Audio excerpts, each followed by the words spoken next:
Good morning students. देखिए अपन पांचवा chapter पढ़ रहे थे, खनिज एवं ऊर्जा संसाधन।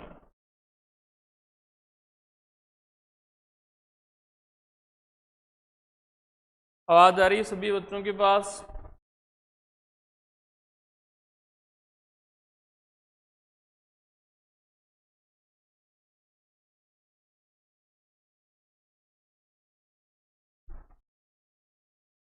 देखिए हम पढ़ रहे थे खनिजों की उपलब्धता, यानी खनिज कहाँ पाए जाते हैं।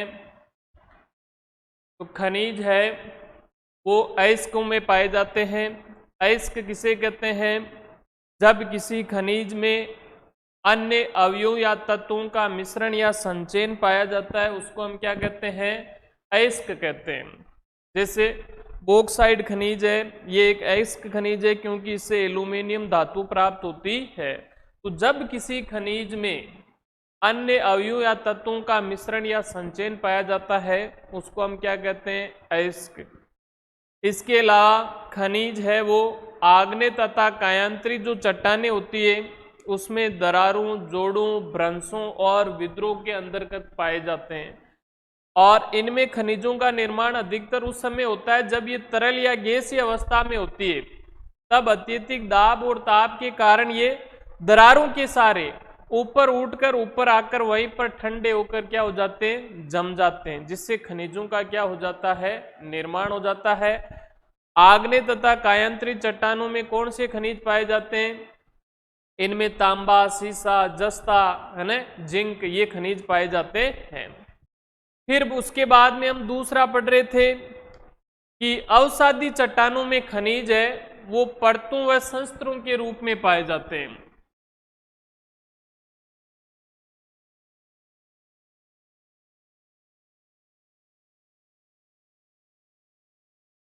अवसादी चट्टानों में खनिज परतों व संस्तरों के रूप में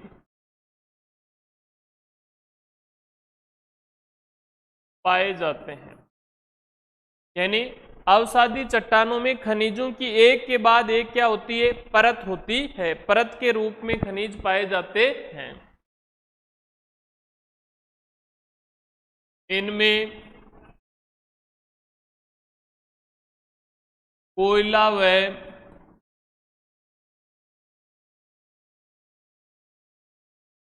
लोहा अयस्क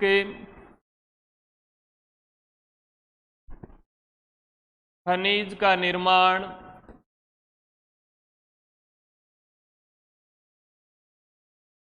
लंबी अवधि में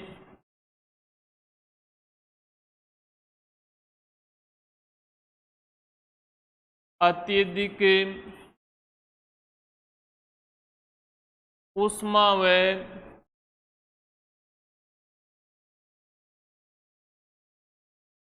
दबाव के कारण होता है। कौन से दो खनिज? कोयला व लोहा अयस्क जो खनिज है इनका निर्माण लंबी अवधि यानी बहुत ज्यादा लंबे समय लगता है, लाखों करोड़ों वर्ष लगते हैं, और अत्यधिक ऊष्मा व दबाव के कारण इनका क्या होता है? निर्माण होता है।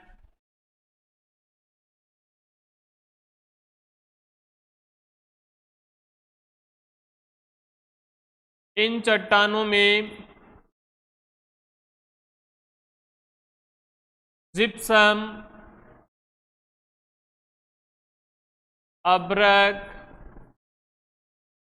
पोटास, नमक, सोडियम आदि खनिजों का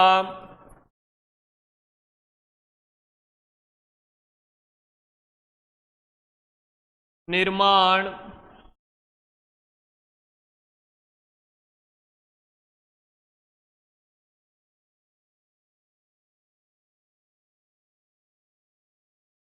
शुष्क प्रदेशों में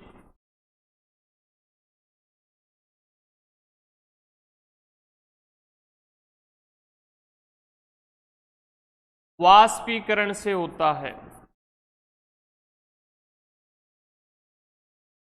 इन्हीं चट्टानों में यानी अवसादी चट्टानों के अंतर्गत ही जिप्सम, अभ्रक, पोटास, नमक, सोडियम आदि खनिजों का निर्माण किससे होता है? कौन से क्षेत्रों में? शुष्क प्रदेशों में, है ना। सूखे जो प्रदेश है जहां पर वर्षा बहुत कम होती है, उन शुष्क प्रदेशों में किसके द्वारा होता है? वाष्पीकरण की जो प्रक्रिया होती है उसके कारण इन खनिजों का निर्माण होता है।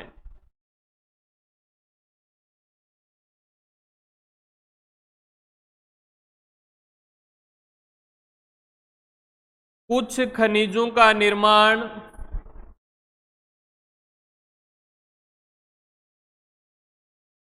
धरातलीय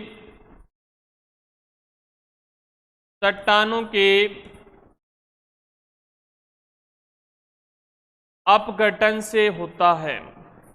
यानी कुछ खनिज ऐसे हैं जिनका निर्माण धरातलीय चट्टानें यानी धरातल के ऊपर जो चट्टानें होती है उन चट्टानों का क्या होता है? अपघटन, यानी वो चट्टानें टूटकर क्या होती है? नष्ट होती है। तो उससे भी कुछ खनिजों का निर्माण होता है, जैसे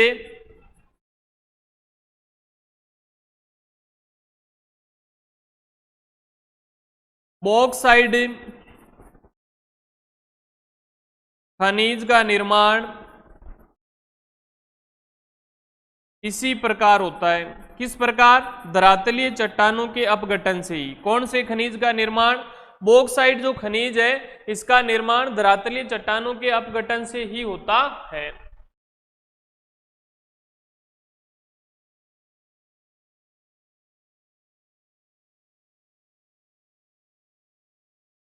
पहाड़ियों के आधार तथा घाटी तल में रेत में जलोढ़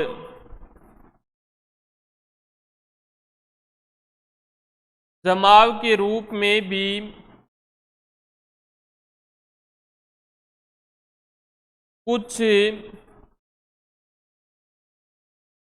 कुछ खनिज पाए जाते हैं जिन्हें प्लेसर निषेप के नाम से जाना जाता है।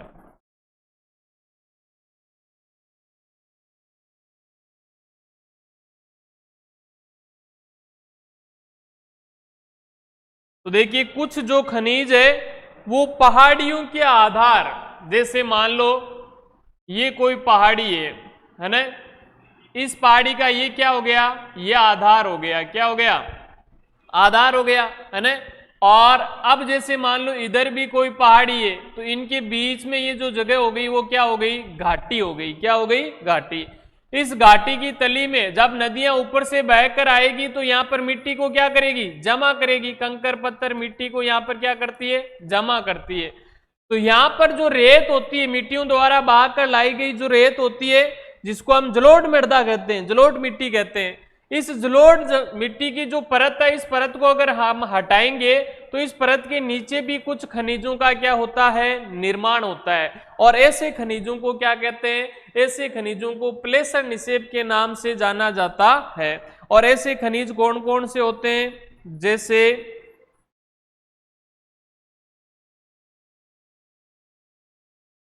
सोना, चांदी, टिन, प्लेटिनम, यानी बहुमूल्य खनिज पाए जाते हैं। कौन से खनिज पाए जाते हैं? बहुमूल्य खनिज। हमने खनिजों के प्रकार पढ़े थे तो उसमें धात्विक खनिज है उनको 3 भागों में बांटा था, लोह खनिज, अलोह खनिज और बहुमूल्य खनिज।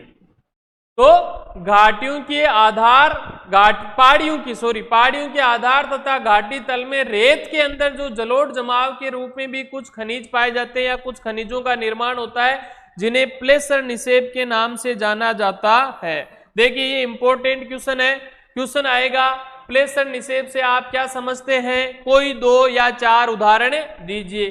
तो प्लेसर निषेप किसे कहते हैं?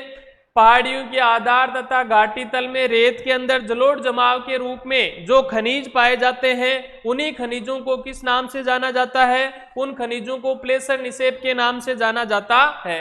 और ऐसे जो खनिज है उनके उदाहरण कौन से हैं? सोना, चांदी, टिन और प्लेटिनम। ये है खनिज है वो किसके उदाहरण है? ये प्लेसर निक्षेप के ही क्या है? उदाहरण है।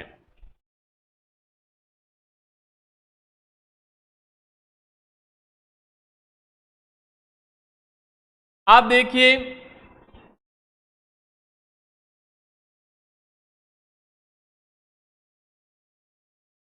महासागरीय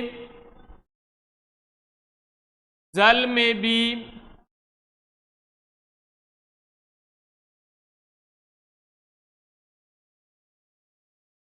विशाल मात्रा में महासागरीय जल में भी विशाल मात्रा में खनिज पाए जाते हैं। यानी बड़े बड़े जो महासागर है, समुद्र है, उस महासागरों और समुद्रों के जल में भी खनिज पाए जाते हैं, उसमें भी खनिजों का निर्माण होता है। जैसे नमक,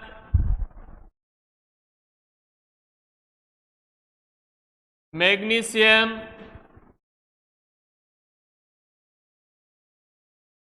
ब्रोमाइन आदि। यानी नमक है, मैग्नीशियम है, ब्रोमाइन है, इन खनिजों का निर्माण कहाँ होता है? महासागरीय जल की जो तली होती है उस तली के अंदर, जल के अंतर्गत इन खनिजों का निर्माण होता है।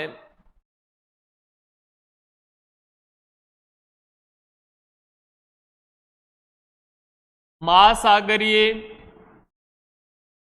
जल की तली में, यानी तल में, पेंदे में, तली का मतलब क्या होता है? पेंदा। महासागरीय जल की तली में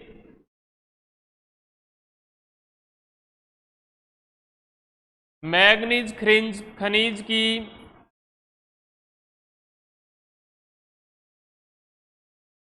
ग्रंथियां पाई जाती है। जैसे भारत के दक्षिण में हिंद महासागर है, हिंद महासागर के अंतर्गत मैग्नीज जो खनिज है उसकी क्या पाई जाती है? ग्रंथियां पाई जाती है। तो कुछ खनिज ऐसे हैं जिनका निर्माण महासागरीय जल में होता है, जैसे नमक है, मैग्नीशियम है, ब्रोमाइन है। इन खनिजों का निर्माण कहाँ होता है? इन खनिजों का निर्माण महासागरीय जल की तली में होता है। आप देखिए भारत में खनिजों की उपलब्धता, यानी हमारे भारत देश में कहां कहां पर खनिज उपलब्ध है, कहां कहां पर खनिज पाए जाते हैं।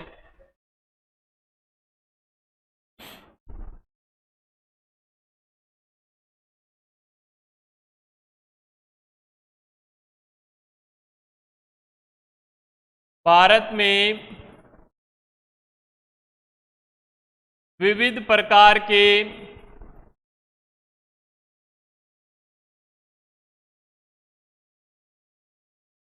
खनिज पाए जाते हैं। यानी हमारे भारत देश में अनेक प्रकार के खनिज पाए जाते हैं, जिसमें बहुमूल्य खनिज भी हमारे भारत देश में पाए जाते हैं।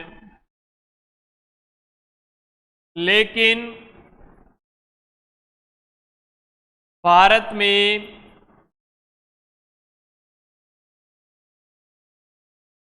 खनिजों का वितरण असमान है। यानी भारत के कई क्षेत्र ऐसे हैं जिनमें बड़ी मात्रा में खनिज पाए जाते हैं, है ना, विशाल मात्रा में खनिजों के भंडार सिंचित है। तो भारत में कुछ क्षेत्र ऐसे भी है जो खनिजों से विहीन है, यानी उनमें खनिज नहीं पाए जाते।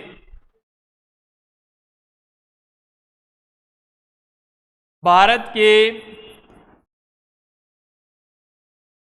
प्रायद्वीपीय पठारी क्षेत्र में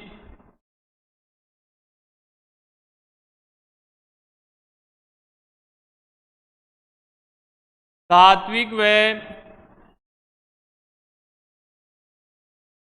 अधात्विक दोनों ही प्रकार के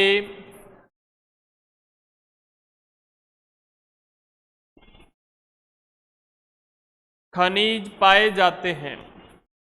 देखिए, भारत का दक्षिण में जो प्रायद्वीपीय पठारी भाग है जिसकी आकृति त्रिभुजाकार है, उस प्रायद्वीपीय पठारी भाग में धात्विक खनिज भी पाए जाते हैं और अधात्विक खनिज भी पाए जाते हैं। भारत के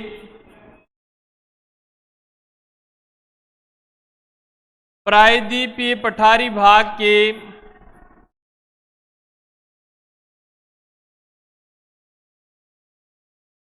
पूर्व में असम तथा पश्चिम में गुजरात में औषधि चट्टानों में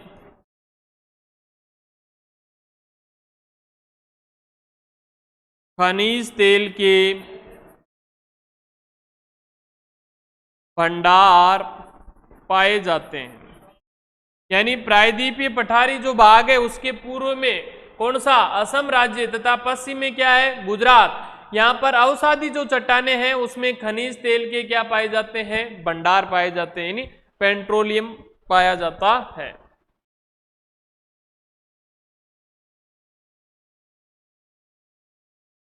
भारत के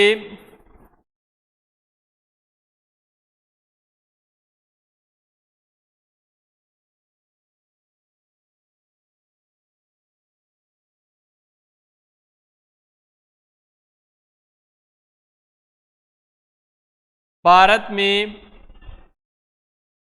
प्रायद्वीपीय पठारी भाग के राजस्थान वाले क्षेत्रों में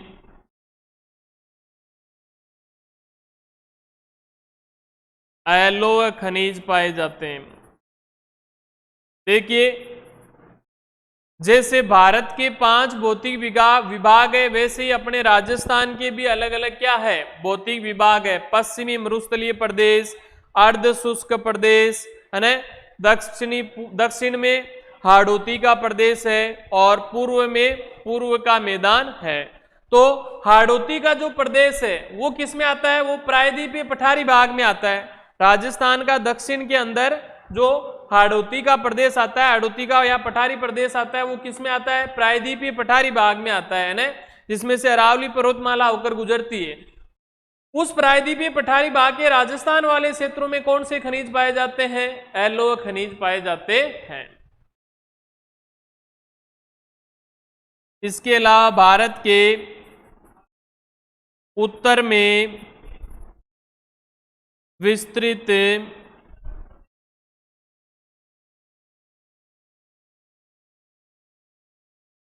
उत्तर के विशाल मैदान में खनिज नहीं पाए जाते हैं। यानी भारत के उत्तर में विस्तृत कौन सा, उत्तर का विशाल मैदान, कौन सा, उत्तर का जो विशाल मैदान है उसमें खनिज नहीं पाए जाते, नहीं के बराबर वहां खनिज पाए जाते, वहां पर खनिज है ही नहीं, यानी वो खनिजों से विहीन है। तो इस प्रकार भारत में खनिजों की जो उपलब्धता है वो एक समान नहीं है, खनिजों का वितरण क्या है, असमान है। कई क्षेत्र ऐसे भारत में जहां पर विशाल मात्रा में खनिजों के भंडार पाए जाते हैं, खनिजों का उत्पादन होता है, तो कुछ क्षेत्र भारत में ऐसे भी हैं जहां पर खनिज बहुत कम मात्रा में पाए जाते हैं, तो कुछ क्षेत्र ऐसे भी है जहां पर खनिज पाए भी नहीं जाते हैं। तो भारत में विविध प्रकार के कई खनिज पाए जाते हैं जिसमें बहुमूल्य खनिज भी शामिल है, लेकिन भारत में खनिजों का जो वितरण है वो क्या है, असमान है। भारत के प्रायद्वीपीय पठारी क्षेत्र में धात्विक और अधात्विक दोनों ही प्रकार के खनिज पाए जाते हैं। भारत के प्रायद्वीपीय पठारी भाग के पूर्व में असम तथा पश्चिम में गुजरात में अवसादी चट्टानों में खनिज तेल के भंडार पाए जाते हैं। भारत में प्रायद्वीपीय पठारी भाग के राजस्थान वाले क्षेत्रों में एलोय खनिज पाए जाते हैं। एलोय खनिज का मतलब तांबा, सीसा, जस्ता, ये क्या है? एलोय खनिज। और भारत के उत्तर में स्थित उत्तर के विशाल मैदान में किसी भी प्रकार के खनिज नहीं पाए जाते हैं।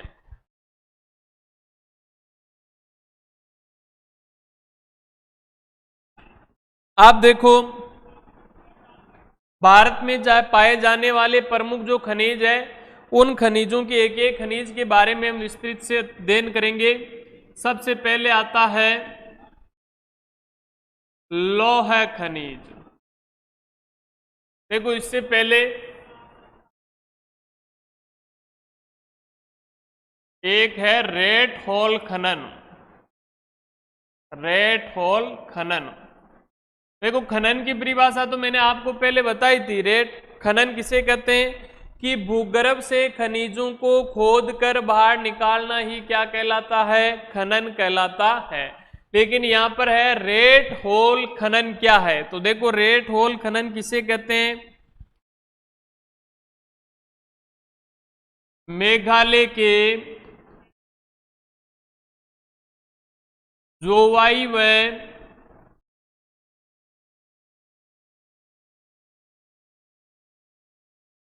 मेघालय के जोवाई व चेरापूंजी में कोयला का खनन, कोयला का खनन परिवार के सदस्यों द्वारा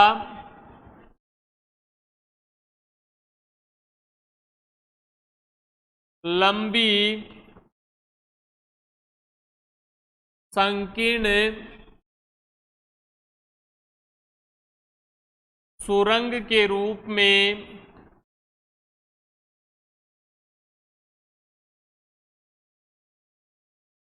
किया जाता है, जिसे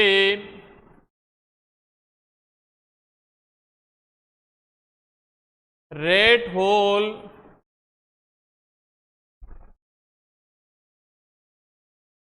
खनन के नाम से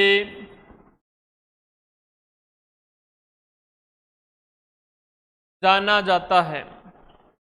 तो देखिए, रेट होल खनन किसे कहते हैं? मेघालय, मेघालय जो राज्य है उसमें दो स्थान है, एक तो है जोवाई और एक है कौन सा? चेरापूंजी, जहां पर आपको पता है विश्व की सर्वाधिक वर्षा होती है। जोवाई व चेरापूंजी में कौन सा खनिज? कोयला जो खनिज है उसका खनन परिवार के सदस्यों द्वारा ही, परिवार के सदस्यों द्वारा ही लंबी संकीर्ण सुरंग के रूप में किया जाता है, जिसे रेट होल खनन के नाम से जाना जाता है। जैसे मान लो ये कोई कोयले की खदान है ना, है ना, ये कोयले की खदान। अब कोयला जमीन के अंदर भूगर्भ में पाया जाता है, तो ये कोयले की क्या है? खदान। जैसे ये खदान खोद ली। अब इसमें क्या होता है? अब इसमें जैसे इस तरफ लंबी संकीर्ण सुरंग बना दी जाती है ना, गुफा, जिसको हम गुफा कहते हैं। अब यहां से वो कोयले का खनन कर रहे हैं, यहां से कोयले का खनन करते करते ऐसे वो लंबी क्या बना देते हैं? सुरंग बना देते हैं। इधर भी बना दी, इधर भी सुरंग बना दी लंबी, है ना, और इस साइड भी उन्होंने लंबी क्या बना दी? सुरंग बना दी। यानी चारों तरफ खदान खोदकर फिर उसके बाद अंदर गहराई में लंबी संकीर्ण सुरंग के अंदर वो कोयले का क्या करते हैं? खनन। यहां से वो कोयला निकाल कर लाते हैं और यहां से बाहर निकालते हैं। फिर इधर से यहां से कोयले का खनन करते हैं और इधर से बाहर निकालते हैं। फिर इधर से लंबी संकीर्ण है, फिर यहां से कोयला का खनन करके लाते हैं और यहां से बाहर निकालते हैं, ऐसे। तो इसको क्या कहते हैं? इसको रेट होल खनन के नाम से जाना जाता है। तो प्रश्न है, रेट होल खनन से क्या तात्पर्य है? तो मेघालय के जोवाई व चेरापूंजी में कोयला का खनन है, वो एक ही परिवार के सदस्यों द्वारा, किसके द्वारा? एक ही परिवार के सदस्यों द्वारा लंबी संकीर्ण सुरंग के रूप में किया जाता है, जिसे रेट होल खनन के नाम से जाना जाता है।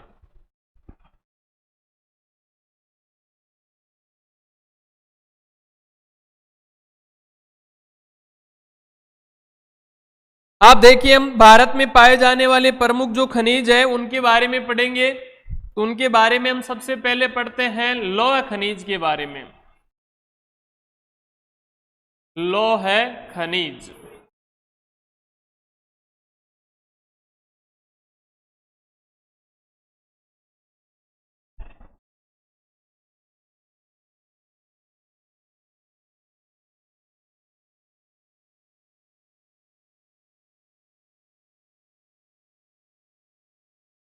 लौह है खनिज। तो देखिए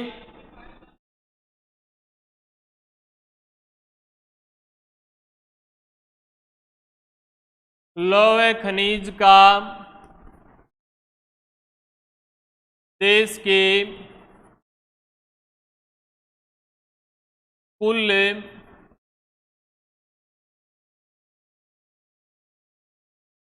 धात्विक खनिजों उत्पादन मूल्य में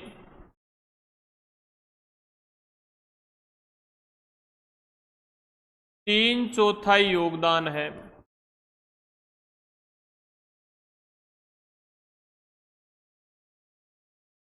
देखिए लोहा जो खनिज है वो कैसा है? धात्विक खनिज है। लोहा खनिज कैसा खनिज है? धात्विक खनिज है। तो लोहा जो खनिज है उसका देश के कुल जो धात्विक खनिजों का, देश में जितने भी धात्विक खनिजों का उत्पादन होता है उस उत्पादन में अकेले लौह खनिज का योगदान कितना है? 3/4। कितना? 3/4 का मतलब 75%। अकेला कौन सा खनिज योगदान देता है धात्विक खनिजों के कुल उत्पादन में? लोहा खनिज देता है। कौन सा देता है? लोहा खनिज।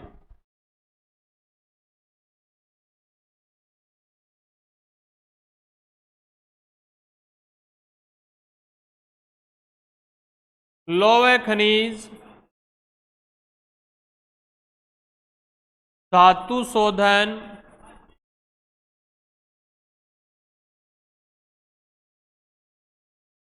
उद्योगों के विकास में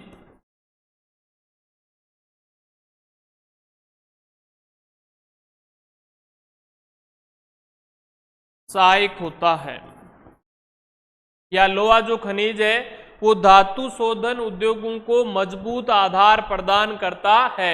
जितने भी धातुओं को शुद्ध करने वाले जो उद्योग होते हैं उन उद्योगों के विकास में सहायक होता है। कौन सा खनिज? लोहा खनिज। भारत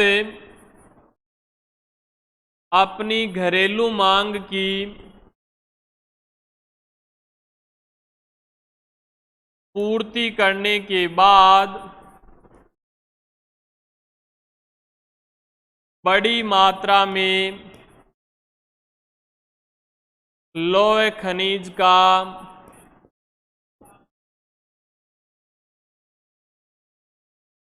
निर्यात करता है। यानी इसका मतलब भारत में लोहा खनिज के भंडार बहुत अधिक पाए जाते हैं, है ना? तो भारत अपनी घरेलू जो लोहे की मांग है लोहा खनिज की उसकी पूर्ति यानी जितनी भारत में आवश्यकता है उतना रखने के बाद बड़ी मात्रा में भारत से लोहा खनिज का क्या किया जाता है? निर्यात किया जाता है। देखो लोहा खनिज कौन से होते हैं?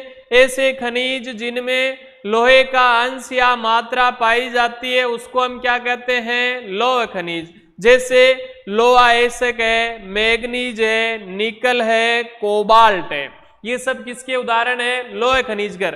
तो हम यहाँ पर लोहा एसिक, मैग्नीज, निकल, कोबाल्ट सभी खनिजों की बात कर रहे हैं हम यहाँ पर। देखो नाम क्या है? लोहा खनिज, है ना?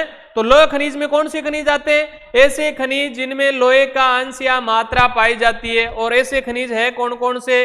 लोहा एसक है, मैग्नीज है, निकल है, कोबाल्ट है। तो लौह खनिज का देश के कुल धात्विक खनिजों के उत्पादन मूल्य में 3/4 योगदान है। कितना है? 3/4। लौह खनिज है वो धातु शोधन उद्योगों के विकास में क्या होता है? सहायक होता है। भारत अपनी घरेलू मांग की पूर्ति करने के बाद बड़ी मात्रा में लौह खनिज का दूसरे देशों में क्या करता है? निर्यात करता है, दूसरे देशों में भेजता है। आप देखो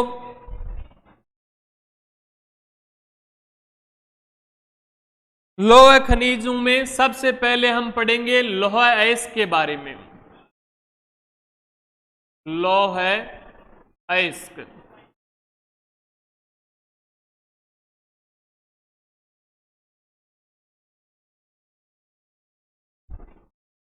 तो देखिए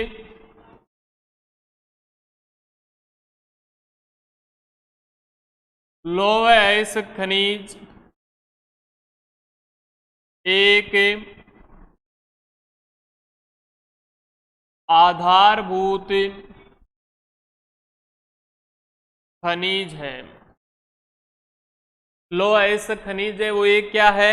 आधारभूत खनिज है। यानी इसका मतलब लौह अयस्क खनिज पर बहुत सारे उद्योग क्या है? निर्भर है। क्योंकि उद्योगों को कच्चा माल के रूप में उद्योगों में कच्चे माल के रूप में लौह अयस्क का क्या किया जाता है?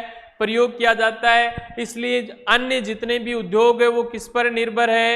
लौह अयस्क पर ही निर्भर है। इसलिए लौह अयस्क खनिज है वो एक क्या है? आधारभूत खनिज है।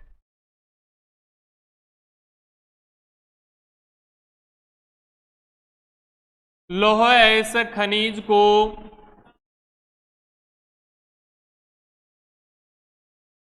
उद्योगों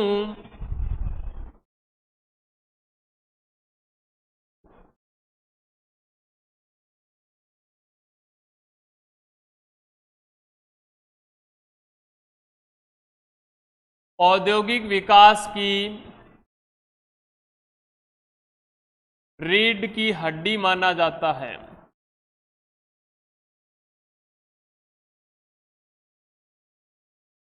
क्योंकि अन्य जितने भी उद्योग या उन उद्योगों में काम आने वाली जो मशीनरी होती है वो सारी की सारी मशीनरी किससे निर्मित होती है? लोहे से ही निर्मित होती है। इसलिए लौह अयस्क खनिज को औद्योगिक विकास की क्या माना जाता है? रीढ़ की हड्डी माना जाता है। यानी लौह अयस्क खनिज के बिना औद्योगिक विकास संभव नहीं है। भारत में लौह अयस्क खनिज के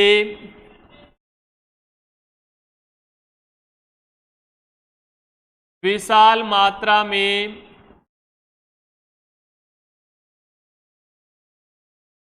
भंडार पाए जाते हैं। यानी हमारे देश में लौह अयस्क खनिज की कोई कमी नहीं है। हमारे देश में लौह अयस्क खनिज के विशाल भंडार हमारे देश के अंतर्गत विद्यमान है, उपलब्ध है। भारत में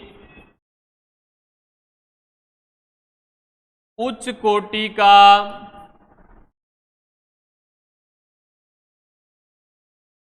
लौह अयस्क खनिज पाए जाते हैं। यानी भारत में जो लौह अयस्क खनिज पाया जाता है उसकी क्वालिटी क्या है? अच्छी है। उसकी गुणवत्ता क्या है? अच्छी है।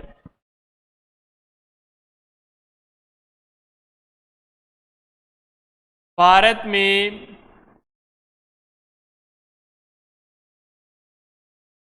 मैग्नेटाइट नामक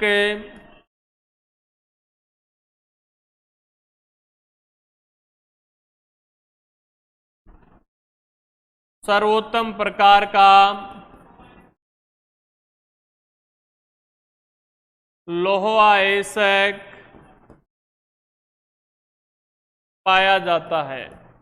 यानी लौह अयस्क जो खनिज है उसके भी अलग अलग क्या होते हैं? प्रकार होते हैं। जैसे मैग्नेटाइट है, हेमेटाइट है ना, सिडेराइट है, पिटेराइट है, लेटेराइट है। तो भारत में मैग्नेटाइट नामक सर्वोत्तम यानी जो लौह अयस्क का सबसे अच्छा प्रकार है वो हमारे भारत देश में पाया जाता है।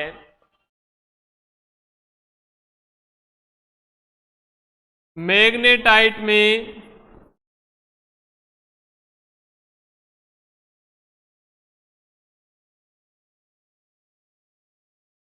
सत्तर प्रतिशत लौहांश की मात्रा पाई जाती है। यानी मैग्नेटाइट जो लोहा अयस्क है उसमें लौहांश की मात्रा यानी लोहे की मात्रा कितनी पाई जाती है? 70%। कितनी पाई जाती है? 70% लौहांश की मात्रा पाई जाती है। इस लोहे में सर्वश्रेष्ठ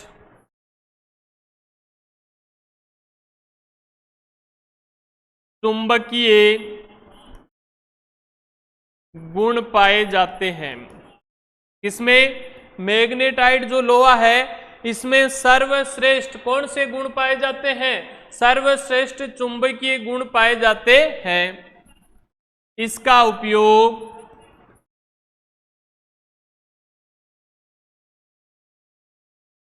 विद्युत उद्योगों में किया जाता है। विद्युत उद्योगों में किया जाता है।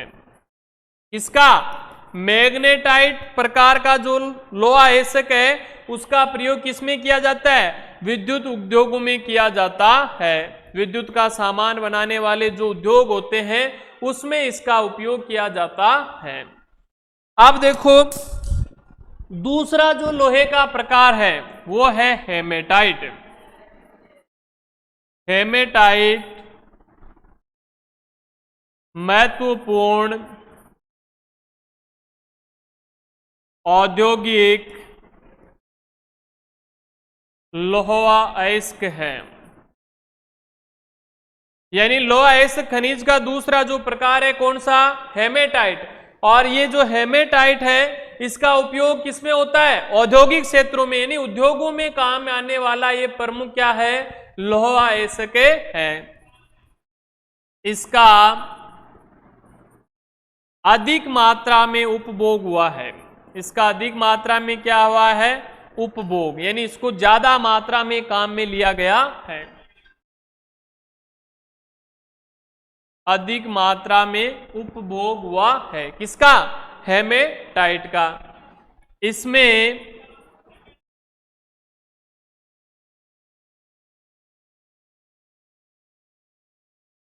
इसमें लोहांश की मात्रा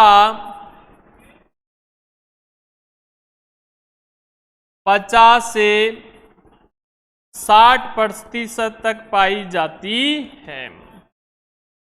इसमें हेमेटाइट प्रकार का जो लोहा अयस्क है इसमें लोहांश की मात्रा मैग्नेटाइट की अपेक्षा क्या होती है? कम होती है। और कितनी होती है? 50 से 60%। और इसका उपयोग किसमें होता है? औद्योगिक क्षेत्रों में, यानी ये औद्योगिक लोहा अयस्क है। औद्योगिक क्षेत्रों में काम आने वाला लोहा अयस्क है। तो देखिए लोहा अयस्क खनिज है वो एक आधारभूत खनिज है। इसका मतलब इस पर कई उद्योग निर्भर है या उद्योगों में उपयोग में आने वाली जो मशीनरी है वो इसी पर निर्भर है, क्योंकि वो मशीनें इसी से बनी होती है। लोहा अयस्क खनिज को औद्योगिक विकास की रीढ़ की हड्डी माना जाता है, यानी इसके बिना उद्योगों का विकास संभव नहीं है। भारत में लोहा अयस्क खनिज के विशाल मात्रा में क्या पाए जाते हैं? भंडार पाए जाते हैं। भारत में उच्च कोटि का लोहा अयस्क खनिज पाए जाते हैं, यानी जिनकी गुणवत्ता बहुत अच्छी है। भारत में मैग्नेटाइट नामक सर्वोत्तम प्रकार का लोहा अयस्क पाया जाता है। यानी लोहा अयस्क की जितने भी प्रकार है उसमें सबसे जो अच्छा लोहा अयस्क है वो कौन सा है? मैग्नेटाइट है। कौन सा है? मैग्नेटाइट। वो हमारे देश में पाया जाता है। और उस मैग्नेटाइट में लोहांश की मात्रा कितनी पाई जाती है? 70% तक लोहांश की मात्रा पाई जाती है। और मैग्नेटाइट में ही सर्वश्रेष्ठ चुंबकीय गुण पाए जाते हैं। चुंबकीय गुण उसमें विद्यमान होते हैं। और इसका उपयोग किसका? मैग्नेटाइट लोहा अयस्क का उपयोग है वो विद्युत उद्योगों में किया जाता है। दूसरा लोहा अयस्क का प्रकार है हेमेटाइट। ये भी हमारे भारत देश में पाया जाता है और ये महत्वपूर्ण क्या है? औद्योगिक लोहा अयस्क है। इसका अधिक मात्रा में उपभोग हुआ है, यानी बहुत ज्यादा मात्रा में उपभोग हुआ है। और इसमें लोहांश की मात्रा है वो 50 से 60% तक पाई जाती है। अब इसके बाद में हम लोहा अयस्क की भारत में पाई जाने वाली जो प्रमुख पेटियां हैं उसके बारे में पढ़ेंगे, वो कल पढ़ेंगे। धन्यवाद।